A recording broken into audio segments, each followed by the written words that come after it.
Every time you check your phone, hoping for a like, a text, a nod of approval, you're tightening the screws on a cage you pretend you never built. It's a subtle prison, isn't it? This constant craving for external validation. What if, just for a moment, you considered that the moment you stop looking for the key outside, you discover the door was never locked, only your gaze was turned the wrong way? It's a profound thought, something Alan Watts spent his life exploring, and it's about to change how you see your own worth. Let's be honest, most of us wake up with a quiet, almost imperceptible hope. We believe today will finally deliver that compliment, that perfect match, that promotion, or that public recognition that makes us feel truly real, truly seen. We treat validation like oxygen. Without it, we panic, we scramble, we feel a suffocating sense of inadequacy.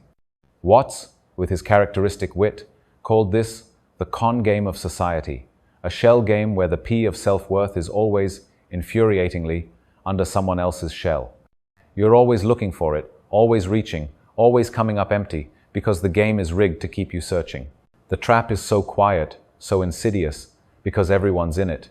Complaining about it even feels normal, like it's just the way things are. You walk into a room, any room, whether it's a family gathering, a new job, or a first date, and instantly, almost instinctively, your inner radar measures. Am I needed here? Am I desired? Am I respected? The answers, more often than not, float back as shrugs or worse, a deafening silence. So what do? We hustle harder, we lift more, earn more, joke more, chase more. We try to be more impressive, more indispensable, more anything that might finally elicit that coveted nod of approval. Yet, that inner echo stays stubbornly the same. Not enough. The math, when you really think about it, is brutal. If you delegate your sense of value to crowds, to external opinions, you're building your house on sand. Crowds are fickle, aren't they? One mood swing, one change in popular opinion, one perceived misstep, and suddenly you're emotionally bankrupt, your self-esteem in tatters. It's a terrifying vulnerability, a constant tightrope walk, where your sense of self hangs precariously on the whims of others. Watts saw this clearly. True freedom couldn't possibly exist in such a state of dependency. We're essentially giving away our power, handing over the reins of our inner peace to forces completely outside our control. Here's the delicious paradox Alan Watts loved to highlight, a truth that seems counterintuitive but rings profoundly true. The less you demand recognition, the more it finds you. Not because you've strategically baited it, not because you've played some clever social game, but precisely because you stopped emitting that desperate, needy signal that makes people instinctively step back. Think about it. Who are you naturally drawn to? Someone who radiates confidence and self-possession, or someone who's constantly seeking reassurance? A man who has truly befriended his own silence, who finds his center within himself, doesn't scan faces for permission. He doesn't need external validation to confirm his existence or his worth. Instead, he creates a kind of quiet gravitational field, a presence that draws people in not out of need, but out of genuine interest. Watts would famously say, "You are the aperture through which the universe looks." When you stop trembling for approval, when you cease to see the world as a panel of judges, the universe itself stops feeling like a critic. It becomes, instead, a mirror, reflecting your own inner calm. Self-mastery isn't some cheesy pep talk or a motivational poster slogan.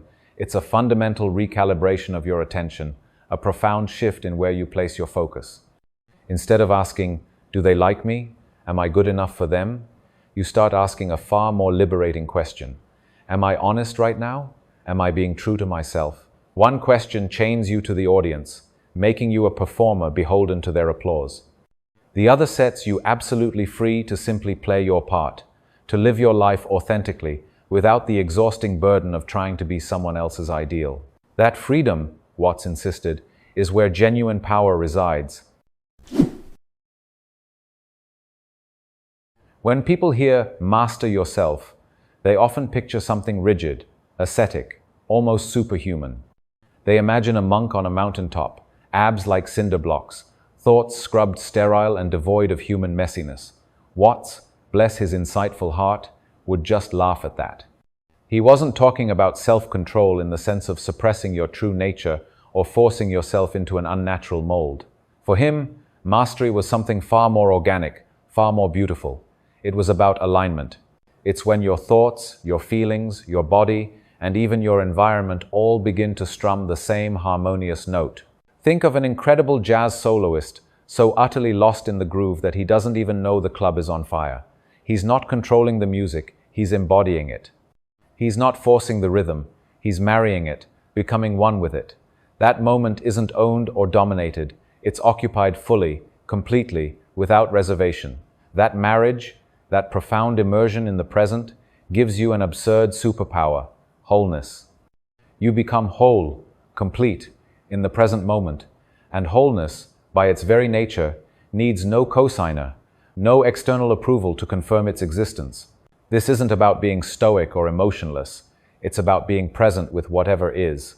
The man who can sit alone on a Friday night, content and without twitching for distraction, without needing a screen or a crowd to fill the silence, is the same man who walks into a boardroom or a bustling bar and makes the air feel spacious. It's not because he's special, not because he's overtly charismatic, but because he's profoundly home inside his own skin. He carries his own atmosphere, his own sense of completion, and that's a profoundly attractive and powerful state to be in. He doesn't need to extract anything from the situation. He simply is. So, how do you actually reach that kind of alignment, that profound sense of being home within yourself? Watts offers a deceptively simple yet incredibly powerful drill: disappear for 30 minutes a day. Now, he wasn't suggesting you vanish from society altogether, or that you abandon your responsibilities. No, he meant disappearing from the story that you must always be witnessed, always be performing, always be consuming. For those 30 minutes, no phone. No podcasts filling every quiet crevice. No internal to-do list parade marching through your mind. Just sit, maybe in your living room. Watch the dust motes dance in a sunbeam. Feel boredom rise like a slow tide. Let it crest, let it break. This isn't about meditation in the traditional sense, but about simply being without agenda, without distraction. It's about creating a void and allowing whatever arises to simply be. Each time you resist scratching that incessant itch for external stimulus, each time you sit through the discomfort of silence and stillness, you lay one solid brick of self-trust. You're teaching yourself, on a visceral level, that you are enough, just as you are, without constant input or validation. After a month of this seemingly mundane practice, you'll catch a weird, almost forgotten scent. It's the scent of freedom, a fresh, clean smell, like morning air on a campsite after a long night. It's the scent of remembering who you are beneath all the noise. And honestly, it'll make you chuckle at how fiercely you once begged strangers, through likes and comments and achievements, to tell you you're okay. You'll realize you had the answer all along, quietly waiting within. Here's where it gets really interesting, almost paradoxical. Something truly odd, truly magical happens when you no longer desperately need people. Your relationships across the board improve dramatically. Your clients relax around you, sensing a genuine, unpressured connection. Lovers lean in, drawn by an authentic presence. Friends quit performing for you because you're no longer demanding a show. Watts says it's because you've stopped projecting that gaping hole that demanded filling, that constant unspoken plea for others to complete you. When you show up complete, whole in yourself, others instinctively sense that safety. There's no hidden agenda, no subtle emotional transaction you're trying to initiate. Needing no one, ironically, becomes the greatest gift you can offer someone. This isn't the cold independence of a statue, aloof and unfeeling. It's the warm availability of a man who can listen without agenda, who can genuinely share without seeking anything in return. It's a profound shift from a scarcity mindset to one of abundance. Women, Watts observed, often notice this quality fastest. Confidence minus clinging has a distinct frequency, an undeniable magnetism. But let's be clear, this isn't some dating hack or a manipulative tactic. This is simply collateral grace, a beautiful byproduct of inner work. Your primary prize, the ultimate treasure, is that profound inner quiet, that unshakable peace that no ghosting, no layoff, no global pandemic can ever revoke.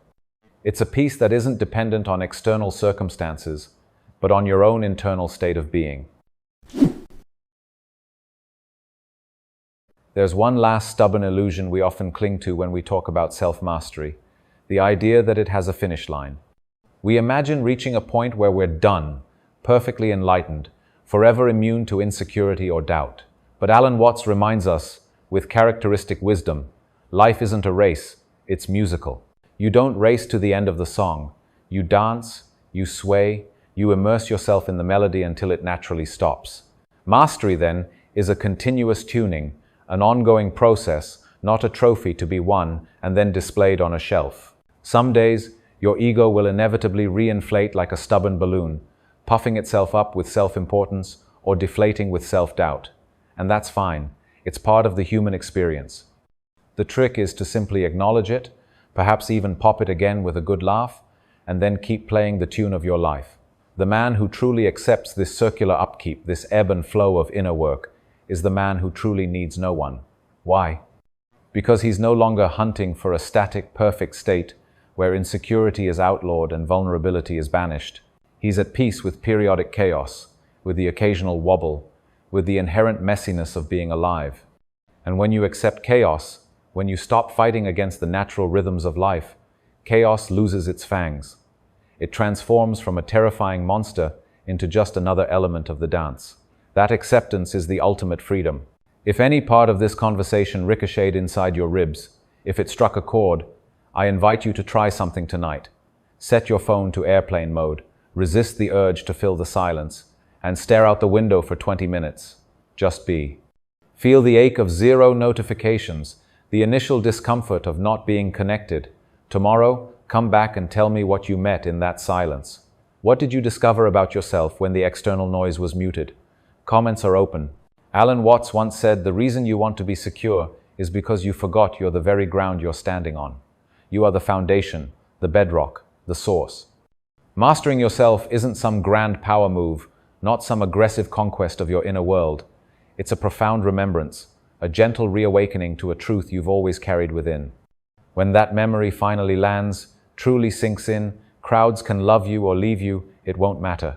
Both will feel like mere weather passing through a vast, unshaken sky. Walk into the world carrying your own resounding yes inside your chest, that deep affirmation of your own being, and you'll discover the cosmic joke. The man who needs no one is, paradoxically, the one who finally gets to play with everyone, freely, lightly, and for the sheer joy of it.